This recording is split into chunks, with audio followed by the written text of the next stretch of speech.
Bienvenue dans votre émission Au cœur de la femme. Aujourd'hui, on a une invitée de marque qu'on a choisie pour vous pour parler de la grandeur de la femme. C'est Madame Tunda. Elle est directrice au sein du ministère de Transport, Voies des Communications et Désenclavement dans son département technique. Avec lui, on aura parlé à pouvoir aussi palper, à expérimenter son expertise dans ces ministères où il a fait tant d'années en étant variant dans des secteurs, dans un secteur ou un autre. Je le reçois. Bonjour Madame Tunda. Bonjour. D'insuffisance, du moins, c'est le bilan. Hein? Donc, après évaluation, c'est vous qui l'aviez dit, nous le vivons tous. Alors, maintenant, qu'est-ce qu'il faut faire? Il faut, parce qu'à la fin de chaque année, il y a un budget où on identifie les problèmes qui rongent les transports, les secteurs, on identifie. C'est sur base de ces besoins qu'on propose les projets. Vous êtes déjà en voie de ces identifications? Non, c'est fini. Je pense que Vous avez déjà fait des évaluations? Oui, je pense que le budget est même promulgué. Je ne sais pas combien d'argent on a alloué dans les secteurs.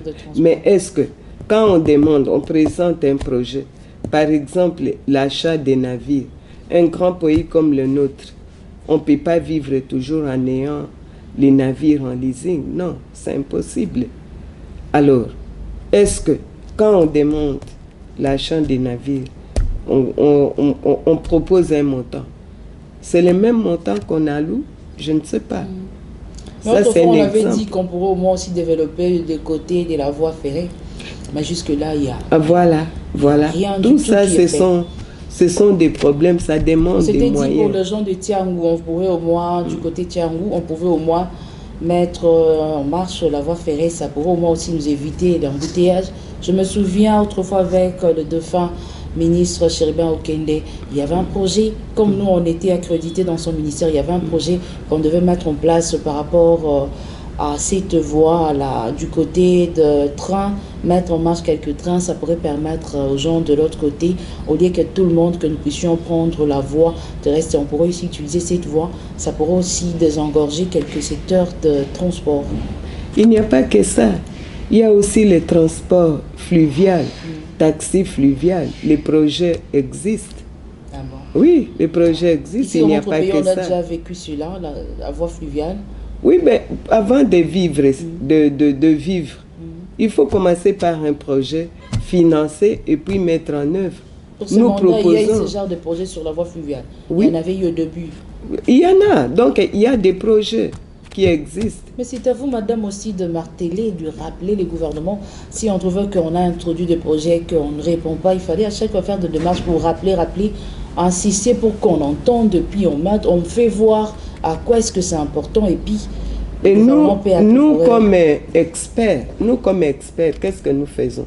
Nous proposons à la fin de chaque année, quand nous devons préparer les budgets, nous proposons. Vous proposez, lorsqu'il n'y a pas résolution, il n'y a pas suite par rapport à vos propositions. Nous revenons, on revient toujours, on insiste. Pas à la télé, comme les politiques, mais nous c'est par écrit. Oui, sur papier. Oui, c'est ça. Donc, ici, par exemple, parce que je ne vais pas parler du bilan du secrétariat général, non. Je ne suis pas numéro 1, mais je sais que on a mis en place un projet de poste de contrôle qui pouvait nous aider à régler le problème des embouteillages, à régler le problème de naufrage. Hein? Donc, ce sont des postes de contrôle qui devaient contrôler les états de navigabilité des unités flottantes, les états les états de véhicules. Est-ce que les véhicules sont vraiment en état, les véhicules qui circulent sur les voies publiques? Donc, c'est un projet important qui pouvait aider la République. Mais il faut les moyens. Il faut les moyens. comme je venais de le dire. C'est un grand secteur, ça demande à mettre en place beaucoup de moyens pour qu'on sente réellement qu'il y a vraiment du développement dans ces secteurs. Oui, aussi la volonté. Il y a aussi la volonté. Il y a la volonté, parce qu'on peut avoir les moyens, mais il faut la volonté. Avoir un planning, savoir où on commence, comment évoluer, on va arriver, quel objectif à atteindre. Parce que vous n'êtes pas sans oublier que nous, dans le secteur des transports, il y a trois voies.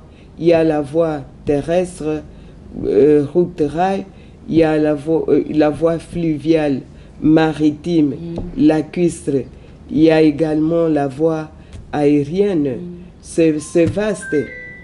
C'est vaste, donc on ne peut pas tout commencer à la fois. Il faut agencer peu à peu, voilà. Secteur par secteur. Ok. Il y a les infrastructures qui sont à un état de délabrement. Qui pose aussi problème, mais oui, parce que dans les temps, Onatra avait à peu près 50 bateaux. Aujourd'hui, il en reste combien? Moins de 10, je pense. Et tout ça est à refaire. C'est pourquoi il faut les moyens, il faut une volonté et une planification. Oui, madame. Alors, est-ce qu'il y a déjà des mécanismes que vous pensez déjà mettre en place pour en finir avec ces difficultés où la population est exposée par rapport aux difficultés de transport? Oui. Nous sommes à la fin de l'année. Il y a déjà des mécanismes que vous pensez mettre en marche pour l'année 2024? Oui, le projet que le secrétariat général a mis en place, si nous voulons vraiment que les choses changent dans un premier temps, ça c'est un projet urgent. Les postes de contrôle dans les 3 modes de transport. Okay. Parce que si ici à l'aéroport d'Engili ça va, mais est-ce que ça va au niveau de l'intérieur du pays? De transport, vous avez déjà introduit ces projets?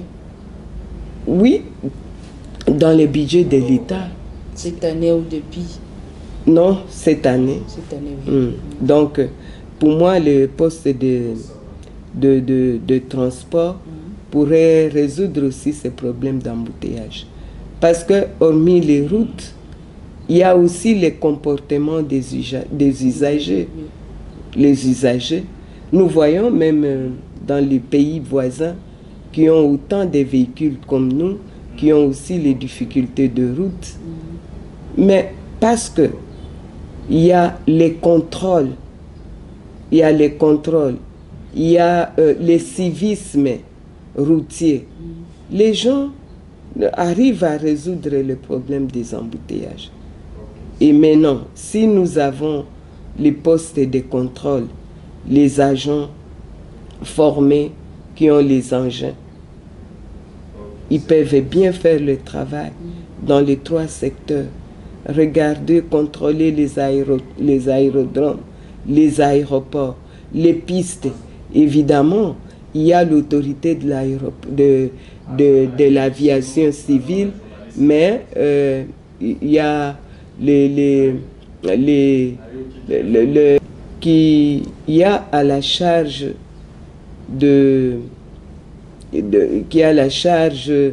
du secteur aérien, tout ce qui est avion, le personnel navigant et tout. Mais les contrôles a posteriori, c'est le secrétariat général. C'est le secrétariat général qui doit contrôler toutes ces activités. Alors, si le secrétariat ne contrôle pas, on reviendra toujours au même problème des accidents, du désordre. Et les gens vont réclamer un transport digne, un transport qui répond aux besoins de la grandeur de ces pays. Est-ce qu'au sein de vous, ici, au secrétariat général, il y a l'organisation par rapport à ça? Bien que ces projets n'ont pas encore été adoptés, est-ce que vous organisez autrement de manière à bien faire les choses? Bien sûr, nous faisons ce que nous pouvons. Nous faisons ce que nous pouvons à la limite des moyens. Parce que vous n'êtes pas sans ignorer que le secteur de transport, ce n'est pas seulement au niveau national. C'est aussi au niveau régional. Le pays a signé des accords avec d'autres pays. Mais quand il y a des réunions, quand les autres vont défendre leur pays, est-ce que les experts de transport du ministère des Transports sont-ils présents? C'est tous ces problèmes.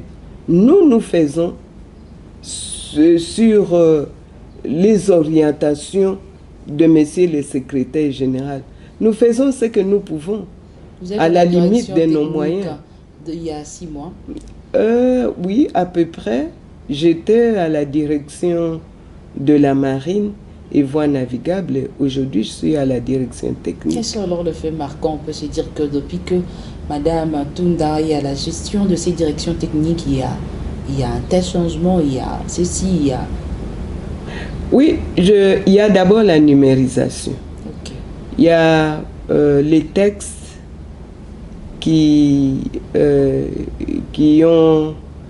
font que les pays, chacun dans son secteur, doit donc appliquer la numérisation. Okay. Quelle est l'importance de la numérisation? Ça permet à l'État d'avoir les statistiques fiables. Bien.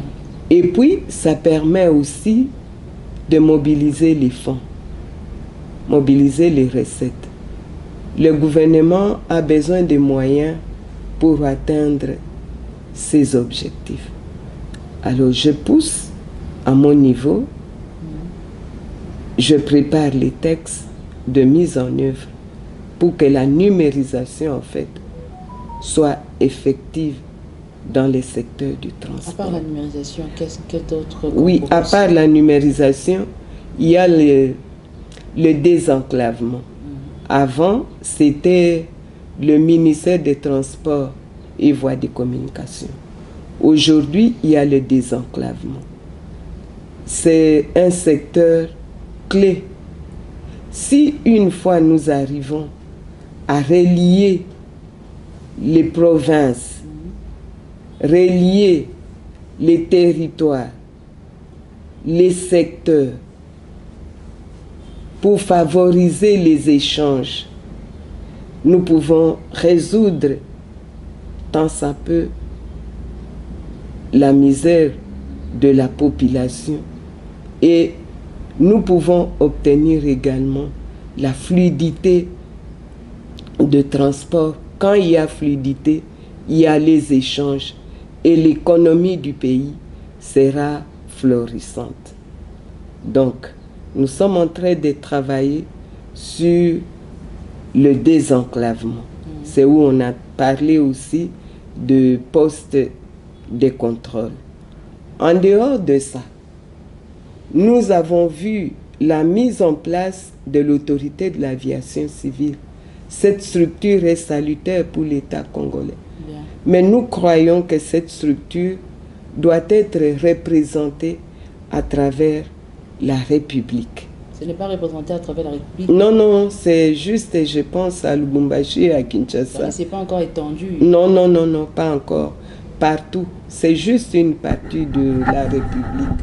Alors, nous pensons que si l'autorité de l'aviation civile a des antennes un peu partout et si elle a les moyens, elle peut bien faire un travail et éradiquer complètement les crashs. La population peut se déplacer en toute quiétude, quoi. Bon, les accidents, ça existe, mais au moins, ça sera à un pourcentage réduit. Madame, vous travaillez sur le désenclavement. Cela aussi peut aussi vous étendre dans ces secteurs et surtout dans votre département de la direction technique. Alors pour l'année 2024, qu'est-ce que vous envisagez faire? Le désenclavement. Nous, on a fait, comme je vous ai dit, un budget. Vous comprenez? Et ça vient d'ailleurs rejoindre le programme là des 145 territoires. Oui. C'est toujours dans le même cadre. Okay. C'est le développement en fait à la base. C'est ce que cela veut dire. Et c'est ce que l'homme blanc faisait. Il y a, à l'époque, il y en a qui refusaient de venir à Léopoldville. Pourquoi? Parce que le niveau de vie de la population au niveau de la base était acceptable. Donc, en fait, Léopoldville n'était pas un objectif à atteindre. Okay. Parce qu'on avait tout au niveau de la base. On avait les routes, oui. On avait les magasins, on avait tout, les écoles de qualité. Et d'ailleurs, pour votre information, il y a même quelques parents qui envoyaient leurs enfants à l'intérieur étudier, au lieu de les envoyer peut-être à l'Europe, en Europe, parce qu'il y avait le développement au niveau de la base. Et ça, c'est l'objectif vraiment à atteindre. Okay. Au niveau de, quand on parle de désenclavement, on ne voit pas seulement les routes. Avez-vous aussi des difficultés par rapport à ces secteurs, dans votre domaine surtout, de la direction technique? Il y a des difficultés. Qu'est-ce qui vous empêche jusque-là à atteindre vos objectifs? Vous avez introduit déjà un projet, bien sûr, mais sur terrain, sur d'autres points, qu'est-ce qui vous retarde un peu d'agir comme il se doit? Vous revenez toujours à la même chose. Moi, j'agis ici comme femme et comme experte. Okay. Les décisions, ce n'est pas à mon niveau. Moi, je fais des propositions. Je fais des propositions et je les fais chaque jour. Donc, j'ai parlé de la numérisation, j'ai parlé du désenclavement, je vais parler aussi de l'importance du port en eau profonde de Banana. Surtout ça aussi. Ce port-là, il est d'une importance capitale. Oui. Parce qu'au moins 60% de nos marchandises transitent par le port de Pointe-Noire. Donc, nous faisons des propositions à l'hiérarchie pour que ce port qui a déjà commencé, je pense. Oui, ça a déjà commencé. Oui, ça a déjà commencé parce que je ne suis plus de la marine, je n'ai pas toutes les informations, mais je pense que ça a commencé. Déjà, oui. Alors, nous insistons, nous demandons que ces ports, que les travaux avancent. Ça peut profiter à l'État beaucoup de moyens. Pourquoi? Quand vous regardez les pays voisins, comme le port autonome de Lomé, la production contribue au budget de l'État à plus ou moins 30%. Donc le secteur maritime aujourd'hui, c'est un secteur compétitif. Il est temps qu'on puisse réorganiser ces secteurs. C'est-à-dire, je l'ai dit, avoir les navires, avoir les navires. Ce pays ne peut pas toujours, le secteur ne doit toujours pas vivre de navires dans le secteur maritime en affrètement. Nous devons avoir nos navires en propre. Continuer les travaux, parce que j'ai vu au port public de Matadi, l'ONATRA a commencé à réhabiliter les ports. Nous croyons qu'on doit poursuivre ces efforts pour rendre ces ports compétitifs. Donc ça, c'est dans les domaines maritimes, fluviales. Et ces efforts ne doivent pas se limiter seulement. Le pays est grand. Oui. On doit, parce que l'organisation que nous avons héritée depuis l'époque coloniale, côté ouest, c'est ONATRA. Côté est, c'est la SNCC. Donc l'État doit penser à réorganiser, à donner les moyens à ces deux sociétés. Si ces deux sociétés ont des moyens et qu'ils fonctionnent très bien, en tout cas, on aura résolu en grande partie même ces problèmes de désenclavement. Si jamais on arrivait à réhabiliter Onatra du côté ouest, Mbandaka, Kisangani, le fleuve et ses affluents, et de l'autre côté, SNCC, Kivu, Katanga, et une partie de Kalemi, Kongolo, baliser le chemin, donc les voies fluviales, ça peut nous aider. Mais autrefois, on avait suivi, comme on travaille aussi régulièrement avec C de l'ONATRA, si je peux dire, des responsables de l'ONATRA, on avait parlé que le gouvernement a un projet qui va permettre à ce que Cuillère et organisation de l'ONATRA chercher à booster les choses pour que tout revienne comme avant. Nous croyons que si cela est fait, il y aura le développement.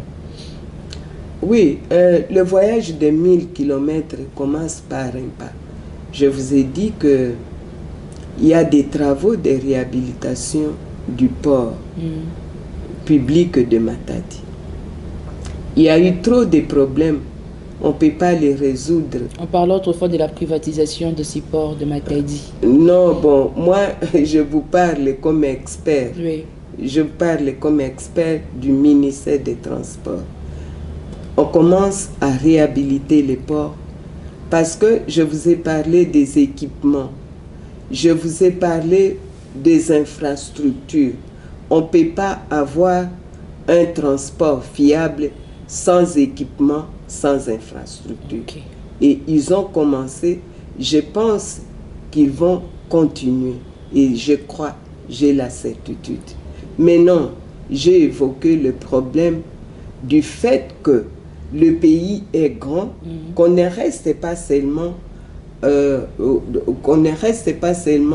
du côté maritime, que ce travail soit inclusif. Parce que je vous ai parlé de transport maritime, fluvial, lacustre, oui. Et à côté, il y a les affluents. Vous voyez, on ne saura pas tout faire, mais comme ils ont commencé, on a commencé à Matadi, l'État peut voir aussi avec la SNCC, Kalemi, Kindu, Goma, Bukavu, Kongolo, un peu Bukama, pourquoi pas. Donc le pays est grand, c'est mieux d'avoir un planning. Vous êtes une femme compétente, une femme qui inspire. Il y a d'autres femmes comme vous, soit à votre âge, qui reculent face aux responsabilités. Avez-vous un message à leur dire aujourd'hui? Non, moi, merci beaucoup. Je pense qu'on ne peut pas reculer. Nous devons nous battre pour ce pays. Tant qu'on aura la force, et tant que Dieu nous donnera la force, nous devons travailler comme bons citoyens. Nous devons être animés d'un esprit patriotique. Là, je ne compte pas dans le développement. Nous voyons les Blancs d'un certain âge travailler pour leur pays. Ils ne regardent pas la neige, ils ne regardent pas le froid. Ils vont travailler.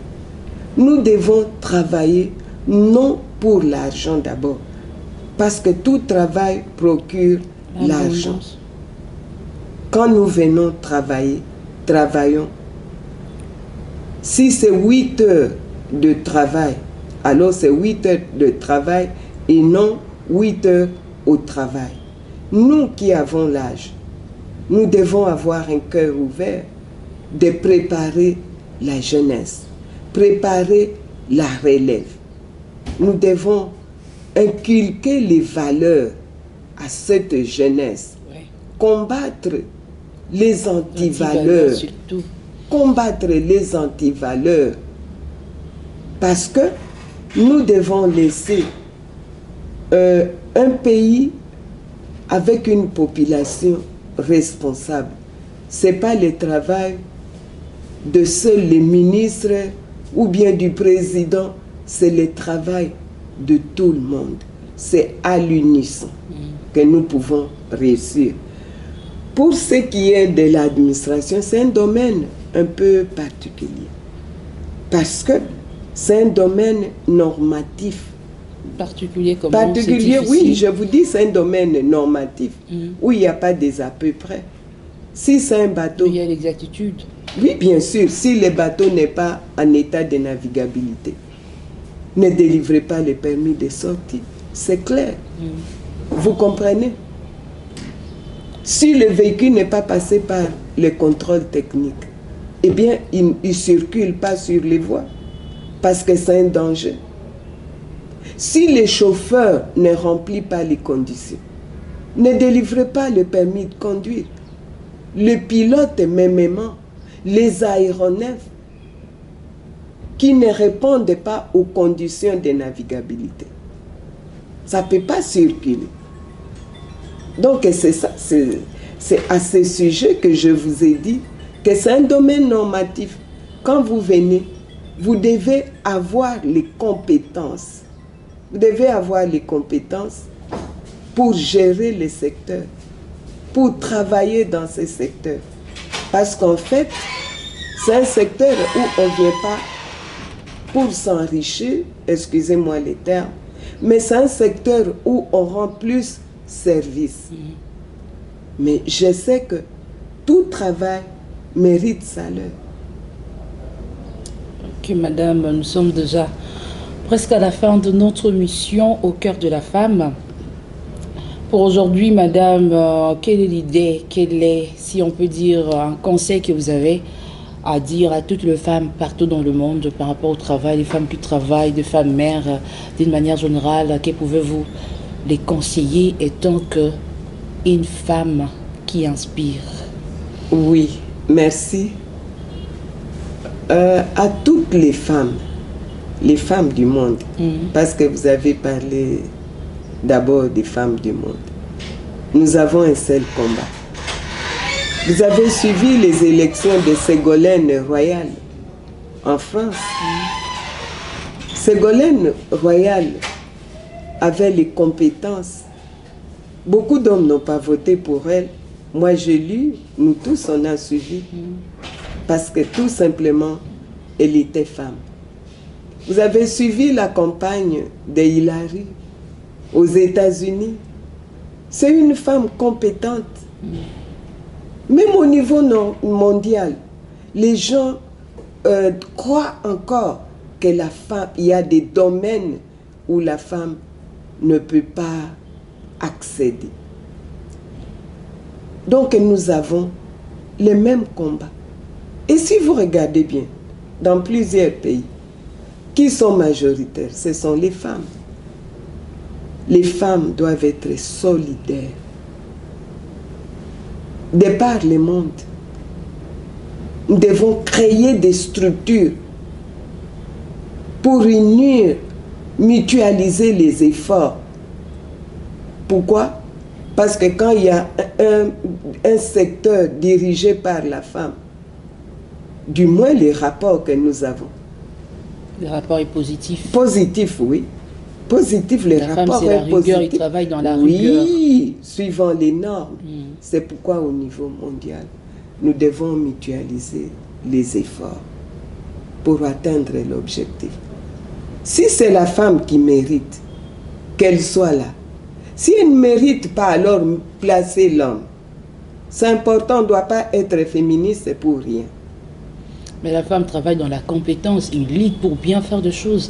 Si on est à la tête d'une institution, une femme, nous remarquons qu'il y a de faits palpables, de résultats positifs, comme vous venez d'évoquer. Oui, bien sûr, c'est ça. Ça, c'est au niveau mondial et de même aussi au niveau régional, surtout en Afrique, où nous avons les mêmes problèmes. Beaucoup d'hommes ne sont pas prêts à céder le pouvoir aux femmes. Beaucoup. Beaucoup. Bien que la Constitution consacre 50%. Combien de femmes? Combien? Donc, nous avons un combat. Ce n'est pas un cadeau. On doit se battre. On doit se libérer de la peur.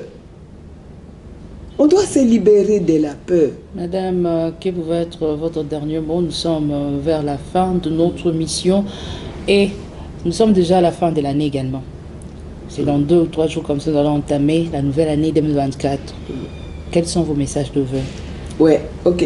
Je disais que les femmes, même au niveau, en République démocratique du Congo, parce que c'est là où je devais atterrir, en tout cas, si on n'est pas unis, c'est l'union qui fait la force. Celles qui occupent les postes de responsabilité doivent faire un effort pour mettre les femmes ensemble dans chaque domaine d'activité. Pour ce qui est de message, ça ne peut pas manquer. Je dois d'abord dire merci à mon Dieu, parce que si je suis ici, il y a beaucoup de femmes plus intelligentes que moi qui n'ont pas eu cette occasion. Donc, je dois d'abord dire merci à mon Dieu. Je dois d'abord vous remercier aussi, parce que, comme je venais de le dire, il y a beaucoup de femmes compétentes, plus que moi, mais vous aviez pensé à ma modeste personne. Oui. Je tiens à vous remercier. Merci. Je tiens aussi à remercier mes chefs hiérarchiques, parce que c'est grâce à eux que je suis ici. Je ne peux pas travailler seule, donc je tiens à les remercier. Il y a cette direction, si je ne me trompe, où je suis l'unique femme. Meilleurs vœux à eux, qu'ils aillent et qu'ils fassent mieux que moi.